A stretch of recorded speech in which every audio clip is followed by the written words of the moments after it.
Guys, এই বলদগুলো জঙ্গলে যাচ্ছিল পশু পাখি শিকার করার জন্য। এক দফায় এক দাবি, শীতের আগে বউ দিবি।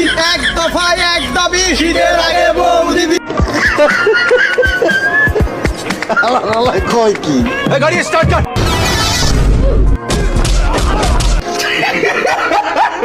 এরপর এমালে আসে গোসল করতে, তা দেখে গন্ডার পালাতে শুরু করে। গন্ডার তো খাদা থেকে উঠে যায়, আর এদিকে এই বলদ। আরে এ কি, এ তো পানি ছাড়া শুধু কাদার ভিতর সাঁতার কাটে এবং কুলি করতেও থাকে। বলিস কি?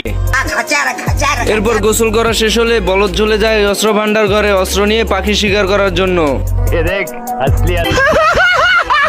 এরপর দুই বলদে চলে যায় শিকারের উদ্দেশ্যে। এর ভিতরে একটি শিকার দেখতে পায়। দুই বলদে ছোট পাখিকে দেখে তো খুশিতে আত্মহারা। এদিকে পাখি শিকারীকে দেখে গন্ডারকে বলতে থাকে, দেখো দেখো যন্ত্রটা দেখো।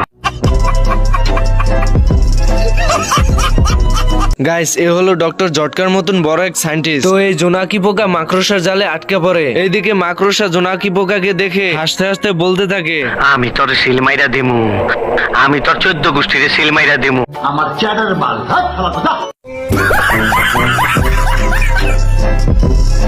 মাকড়সা তো জোনাকি পোকাকে রশি দিয়ে বেঁধে ফেলে। এইদিকে সায়েন্টিস্ট এসব দেখে জোনাকি পোকার উপর একটি কেমিক্যাল ঢালে। এন্ড কেমিক্যাল পাওয়ার কারণে পোকাটি একটি শক্তিশালী পোকা হয়ে যায়।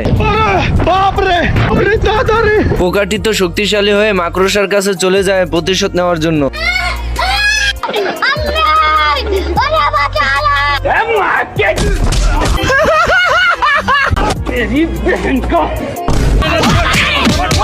ভাই গলাপ চিপ দেন আল্লাহ কয় কি?